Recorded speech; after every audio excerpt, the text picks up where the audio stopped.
ఉదయ్ కిరణ్ ఎలా ఉండేవారు మ్యామ్ మీతో? ఎప్పుడైనా మీరు మీరు ఊహించారా ఈ అబ్బాయి ఇలా చేస్తాడు అని, సూసైడ్ చేసుకుంటాడు? ఎందుకు అంత ఫ్రస్ట్రేషన్కి వెళ్ళాడు అన్నది అబ్బాయి మనసంతా నువ్వే అప్పటి నుంచి బయటపడ్డావు.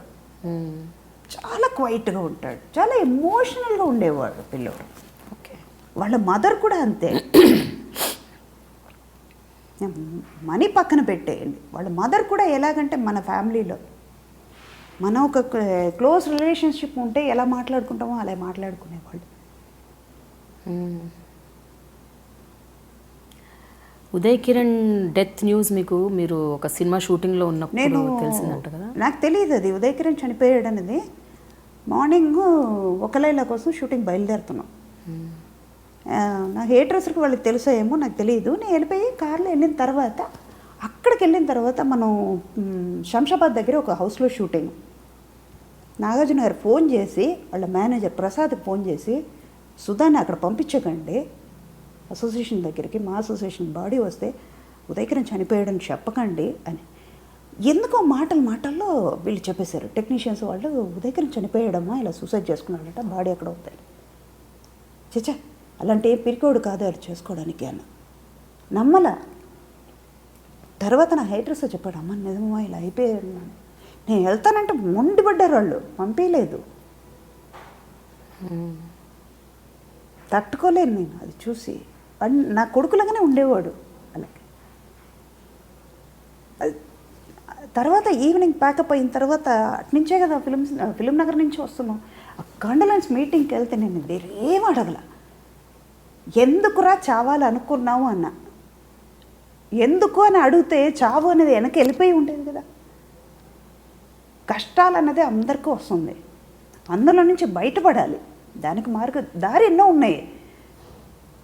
ఇప్పుడు ఒక కొయ్యి ఉంది, గుంట ఉంది అంటే మనం దాటుకుంటే వెళ్ళిపోతున్నాం కదా. పడిపోవాలని పడిపోం కదా. పడ్డామంటే మనం నడవలేమా? చిన్నప్పుడు ఎన్నోసార్లు మనం సైకిల్ నేర్చుకుంటాం, నడిచేటప్పుడే పడిపోతున్నారు పిల్లలు, పడిపోయి మళ్ళీ లేస్తున్నారు కదా. అదే కదా లైఫ్ కూడా. ఎందుకు చేసుకున్నాడు అని అనిపించింది. అది సౌందర్యది కూడా. సౌందర్యది మర్నాడు నర్దనశాల షూటింగ్ ఉంది. మొన్న నేను బాలకృష్ణ వీళ్ళందరూ మాట్లాడుకున్నప్పుడు అది మాట్లాడుకున్నాం. మర్నాడు నుంచి మనకి షూటింగ్ ఉండేది. మేము ముగ్గురు నర్దనశాలలో. నా బాలకృష్ణ సిస్టర్ క్యారెక్టర్, అది ఇంపార్టెంట్ క్యారెక్టర్. అది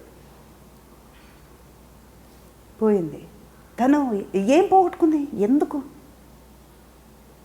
అది పోయే వయసేం కాదు, ఎప్పటికైనా పోవాల్సిందే. అది వయసు కాదు, ఇంకా అనుభవించాల్సింది చాలా ఉన్నాయి లైఫ్లో. తంది మాత్రం ట్రాజిక్ డెత్, అది ఒకటి. తర్వాత శ్రీహరిను ఉదయ్ కిరణ్ చనిపోయిన తర్వాత కూడా నాకు బయటకు పడడానికి, అది రికవర్ అవ్వడానికి 1 వీక్ పట్టింది. శ్రీహరిని వెళ్ళి చూసి వచ్చేసాను. షూటింగ్కి వెళ్తున్నాను. నైట్ నేను నిద్రపోట్లా, కాలు చేతులు ఉనుకుతున్నాయి. నాకు భయం వేసి లేసి కూర్చుంటున్నా లైట్ వేసేసుకుని. ఫీవర్. షూటింగ్కి వెళ్తే వీళ్ళందరూ నన్ను స్టాఫ్ నా పక్కన ఉండండి రా అంటున్నాను. నేను అంత భయం వేస్తుంది నాకు. అది కొన్ని చూడలేము వాళ్ళని అంటే అంతే, వాళ్ళతో అంత ఇది ఉంది కదా, అది అంత బంధం ఉంది కాబట్టి అది మర్చిపోలేకపోతున్నాం. అంటే కరెక్ట్ మీరు చెప్పింది. అంటే వీళ్ళే మీ బంధువులు. నిజం. వీళ్ళతో పాటు ఉండి వాళ్ళతో తిరిగి, వాళ్ళతో వర్క్ చేసి, వాళ్ళతో మాట్లాడి, వాళ్ళతోనే మీరు మమేకం అయిపోయారు. ఆ బంధం అంత గట్టిది కాబట్టి ఇవాళ మీరు ఇంత కన్నీళ్ళు పెట్టుకుంటున్నారు. అంటే మీ మదర్ గురించి చెప్పినప్పుడు కూడా మీకు కన్నీళ్ళు ఇలా ధారగా రాలేదు. మీరు బాలచందర్ గారి గురించి చెప్తున్నప్పుడు, ఉదయ్ కిరణ్ గురించి చెప్తున్నప్పుడు యు బికమ్ మోర్ ఇమోషనల్. అంటే తల్లి మీకు జన్మనిచ్చి ఉండొచ్చు, బట్ వీళ్ళందరూ మీకు దే వాక్డ్ విత్ యూ. ప్రతి అడుగులో వాళ్ళు ఉన్నారు. మా మదర్ కంటే నాకు వీళ్ళతో ఎక్కువ టైం స్పెండ్ చేశాను నేను. నా కూతురు చిన్నప్పుడు 5 years హోలీ పిక్చర్కి నేను కేరళకి వెళ్తే ఉదయ్ కిరణ్ నా కూతురు ఆడుకునేవాళ్ళు అన్న చెల్లెలని. వాడి హీరో, ఎవరో ఆ క్యారెక్టర్ ఆర్టిస్ట్ వాళ్ళ కూతురు, వాళ్ళతో ఎందుకు అని వాడు అనుకోలే. అక్కడ రూమ్కి వచ్చి పక్కన రూమ్ అయినా కూడా మమ్మీ నేను చెల్లిని తీసుకెళ్తా అని తీసుకుని వెళ్ళి కింద కూర్చోబెట్టుకుని ఆడుకునేవాడు.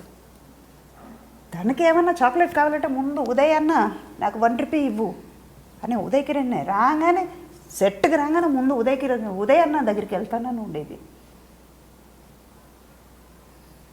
తను ఎంత బాధపడింది. నాకు ఫోన్ చేసి నైట్ చెప్తుంది, అమ్మా ఉదయ్ అన్న చనిపోయాడంట, ఎందుకు సూసైడ్ చేసుకున్నాడమ్మా, మన దగ్గర ఉండుంటే కూడా బాగుండేది కదమ్మా. అది ఒక్కటి కాదు కదా సొల్యూషన్, లైఫ్లో ఎన్నో ఉన్నాయి. మీకు బాధతో పాటు కోపం కూడా వచ్చి ఉంటుంది కదా మ్యామ్ అప్పుడు ఉదయ్ కిరణ్? కొట్టాలనిపించింది ఉదయ్ కిరణ్. అది ఇద్దరు ఒక అమ్మాయి కోసమో లేకపోతే తండ్రి కోసమో లేకపోతే ఈ డబ్బు కోసమో చేసుకుని ఉంటే అది ఫూలిష్నెస్. కాలు చేతిలో నీకు వయసు ఉంది, హీరోగా ఉండు, పిక్చర్స్ రాకపోతే వేరేదైనా ఉద్యోగం చేసుకో, సంపాదించవచ్చు. మాట్లాడే వాళ్ళు మాట్లాడుతూనే ఉంటారు, వాళ్ళకి పని లేదు కాబట్టి మాట్లాడతారు. You just ignore them. వాళ్ళని నెగ్లెక్ట్ చేసి మన దారికి వెళ్ళిపోతే వాళ్ళు మాటలు ఆపుతారు, లేకపోతే తిరిగి కొట్టు. ఇదే పరిస్థితి మీకు రాకపోద్దా, మీరు బాధపడరా అని అడుగు, ఆటోమేటిక్గా వాళ్ళు మారిపోతారు.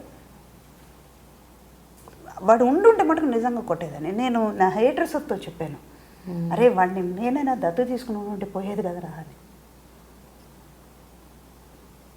నీతో ఎప్పుడు చెప్పుకోలేదా మ్యామ్ అతని సమస్య ఏంటి, అతను ఏం ఫీల్ అవుతున్నాడు? ఏం చెప్పేవాడు కాదు.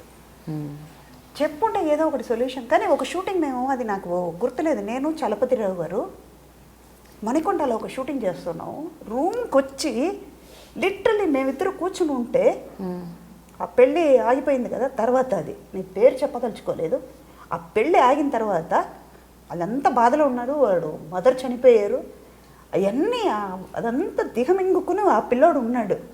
వచ్చి మోకాలు ఇలా కట్టుకుని కింద కూర్చుని అమ్మాని పిలవనా అని కట్టుకుని ఏడుస్తున్నాడు వాడు.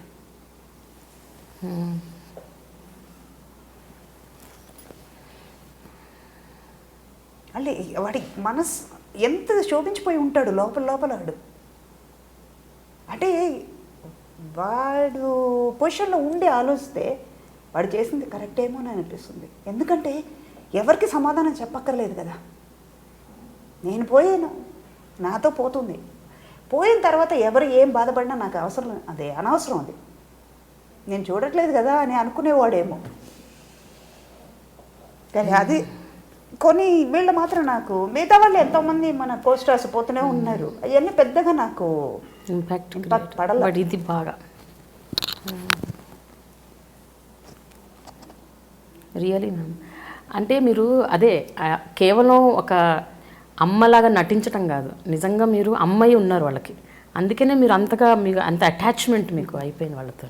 అది కొంతమందితోనే వచ్చింది ఆ అటాచ్మెంట్. ఇదే ఇప్పుడు ఉన్న వాళ్ళతోనే నేను వర్క్ చేస్తున్నాను, కానీ ఏ అటాచ్మెంట్ రావట్లేదు కదా నాకు. అది ఎందుకు రాలేదు, వాళ్ళ మీద తప్పులేదు, నా మీద తప్పులేదు, అది ఎందుకో రాలేదు. For more videos and updates subscribe I dream. Good luck.